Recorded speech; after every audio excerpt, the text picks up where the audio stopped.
தூய ஆவி நாமத்தினால் நம் அனைவருக்கும் கிருபையும் சமாதானம் உண்டாவதாக. ஆமென். இந்த ஆசீர்வாதமான ஜெப தியான வேலையில வந்திருக்கிறவங்களே கடவுள் ஆஸ்வதிப்பாராக. ஒரு செல்வந்தனான வாலிபன் இயேசு ஆண்டவரிடத்துல வந்து, நான் உபவாசம் மேற்கொள்றேன், தசமபாக தரேன், நியாயப்பிரமாணங்கள் எல்லாவற்றையும் கடைபிடிக்கிறேன், ஆனால் நான் ரட்சிக்கப்படுவதற்கு என்ன செய்ய வேண்டும் என்று சொல்லி அந்த வாலிபன் இயேசு ஆண்டவரிடத்துல கேட்கிறான். அப்போ இயேசு ஆண்டவர் அவனை சற்று உற்று பார்த்து, உன்னிடத்தில் ஒரு குறை இருக்கிறது, நீ உன்னிடத்தில் இருப்பதை விற்று ஏழைகளுக்கு தரித்திரருக்கு கொடுத்து விட்டு என்னை பின்தொடர்ந்து வா என்று சொல்லி இயேசு ஆண்டவர் அந்த வாலிபனை அழைக்கிறார். ஆனால் அந்த வாலிபன் செல்வந்தனான படியினால அந்த உலகத்தின் செல்வங்களை விட மனதில்லாமல் அவன் அமைதியாக கடந்து விட்டான். இன்றைக்கு எல்லாரும் கிறிஸ்துவை பின்பற்ற வேண்டும், கிறிஸ்து கொடுக்கும் அந்த பரலோக வாழ்வை பெற்றுக்கொள்ள வேண்டும், கிறிஸ்து கொடுக்கும் அந்த விடுதலையின் வாழ்வை பெற்றுக்கொள்ள வேண்டும், கிறிஸ்துவின் வழியாக ஆசீர்வாதங்கள் வேண்டும் என்று சொல்லி இன்றைக்கு நாம் எல்லாரும் நினைக்கிறோம். ஆனால் கிறிஸ்துவுக்காக இந்த உலகத்தை, உலகத்தின் வாழ்வை, உலகத்தின் செல்வங்களை வெறுக்க நாம ஆயத்தமாக இருக்கிறோமா என்று சொன்னால் கேள்விக்குறிதான். ஏனென்று நாம் பார்க்கின்ற பொழுது, நாம் ஞானஸ்தானம் பெற்றாலும் கூட, கிறிஸ்துவை பின்தொடர்ந்தாலும் கூட, கிறிஸ்துவை விசுவாசித்தாலும் கூட, நாம் உலக பிரகாரமான காரியங்களில அதிகப்படியாக ஈடுபடுகிறோம். உலக பிரகாரமான செல்வங்களை, உலக பிரகாரமான காரியங்களை நாம அதிகமாக நாம தேடி கொண்டிருக்கிறோம். அப்ப இந்த நாள்ல, இந்த நேரத்துல நாம் பார்க்கின்ற பொழுது ரோமர் 12ஆம் அதிகாரத்துல 2ஆம் வசனத்துல பவுல் இப்படியாக சொல்கிறது, நீங்கள் இந்த பிரபஞ்சத்திற்கு ஒத்த வேஷம் தெரியாமல் கடவுளின் நன்மையும் பிரியமும் பரிபூர்ணமுமான சித்தம் இன்னதென்று பகுத்தறிவதற்கு ஏதுவாய் உங்கள் மனம் புதிதாவதினால் மறுரூபமாகுங்கள்.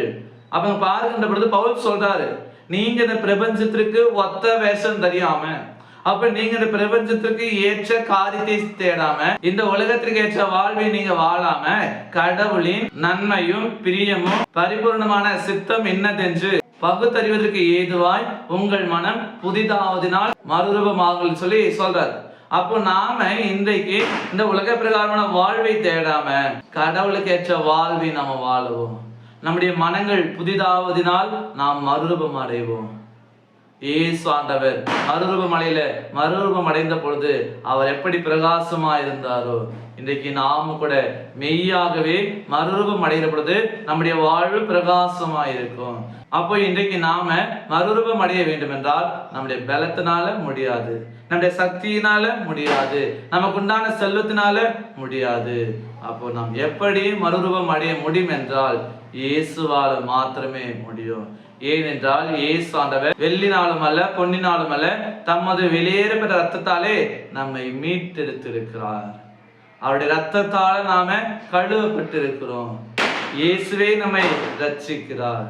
அந்த இயேசுவின் மூலமாக தான் நம்மால் மறுரூபம் அடைய முடியும். இன்றைக்கு நாம் என்ன செய்கிறோம்? நான் இயேசுவை ஏற்றுக்கொண்டேன், நான் இயேசுவை தெரிந்து கொண்டேன்னு சொல்லி இன்றைக்கு நாம் பலரில சொல்லி கொண்டிருக்கிறோம். நாம் அந்த பரிசுத்தமான கடவுளை ஏற்றுக்கொள்ள முடியாது, நம்மால் அந்த பரிசுத்தமான ஆண்டவரை தெரிந்து கொள்ள முடியாது. மாறாக அந்த பரிசுத்தமான ஆண்டவர் பாவிலாகிய நம்மை தெரிந்து கொண்டார். அந்த பரிசுத்தமான ஆண்டவர் பாவிலாகிய நம்மை ஏற்றுக்கொண்டார். எனவே தான் நம்மை பாவத்திலிருந்து விடுதலை ஆக்கினார். எனவே அந்த இயேசு கிறிஸ்துவின் ஒத்தாசினால மாத்திரமே, அவருடைய கிருபையினால மாத்திரமே நாம மறுரூபமாக முடியும்.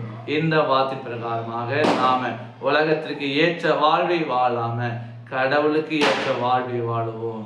நம்முடைய மனம் புதிதாவதினால் மறுரூபம் அடைவோம். ஆண்டவர் நம்மை நடத்துவார். ஆமீன். எல்லாவற்றுக்கும் மேலான தெய்வீக சமாதானம் உங்கள் இருதயங்களையும் சிந்தனைகளையும் கிறிஸ்து இயேசுக்குள் காத்துக் கொள்வாராக. ஆமீன். யாவரும் கண்களை மூடி நாம் ஜெபிப்போம். சேனைகளின் கர்த்தர் பரிசுத்தர் பரிசுத்தர் என்று எல்லாராலும் போற்றப்படுகிற அன்புள்ள ஆண்டவரே, இந்த சந்தோஷமான தியான வேலைக்காக நாங்கள் நன்றியோடு துதிக்கிறோம். இப்பொழுதும் கூட நாங்கள் மறுரூபம் அடைவது என்பது எப்படி இருக்க வேண்டும், நாங்கள் எதை வெறுக்க வேண்டும், எதை விட வேண்டும், எப்படிப்பட்ட வாழ்வை வாழ வேண்டும், அதை வாழ யார் எங்களுக்கு உதவி செய்வார் என்று நாங்கள் தியானித்திருக்கிறோம்.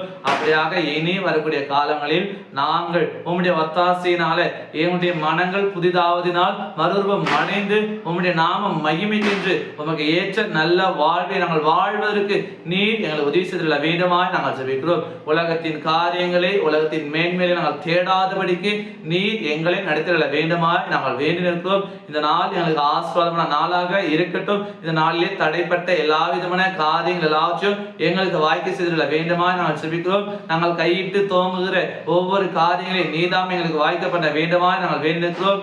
நாங்கள் எந்த நேரத்திலும் எப்போதும் ஒருபோதும் யாரிடத்திலும் நாங்கள் வீழ்ந்து போகாதபடிக்கு ஏமாந்து போகாதபடிக்கு எதிலும் நஷ்டம் அடையாதபடிக்கு நீதாமே எல்லாவற்றிலும் எங்களுக்கு உங்களுடைய ஞானத்தினால நிரப்பி நீர்கள் நடத்திட வேண்டுமாய் கூட நாங்கள் வேண்டி நிற்கிறோம். உங்களுடைய ஒத்தாசையினால எப்போதும் மேன்மையாய் இருப்பதற்கு நீர் எங்களுக்கு உதவி செய்ய வேண்டுமாய் கூட நாங்கள் ஜெபிக்கிறோம். இந்த நாளிலும் கூட இழப்பின் மத்தியில கஷ்டத்தின் மத்தியில பிரிவின் மத்தியில இருக்கிற ஒவ்வொருவருக்காக நாங்கள் வேண்டுதல் செய்கிறோம். நீதாமே ஒவ்வொருவரையும் ஆறுதல் படுத்தி சமாதானப்படுத்தி காத்திட வேண்டுமா நாங்கள் ஜெபிக்கிறோம். பலவீனம் உள்ளவர்களுக்காக நாங்கள் வேண்டி நிற்கிறோம். நீதாம் எல்லாருடைய பலவீனங்கள் சுகவீனங்கள் ஆட்சி மாற்றி போட்டு எல்லாருக்கும் நல்ல ஆரோக்கியமான சுகமான வாழ்வை கொடுப்பீராக.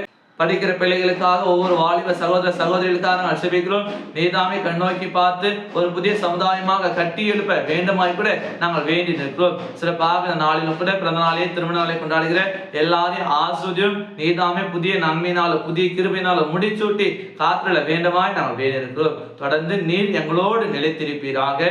உமது குமாரனாகிய கிறிஸ்து வழியாக நீர் எங்களை மறுரூபப்படுத்த வேண்டுமாய் நாங்கள் வேண்டி நிற்கிறோம். அந்த மறுரூப வாழ்வை நாங்கள் தொடர்ந்து உமக்குள்ளாக வாழ்வது உதவி செய்வீராக.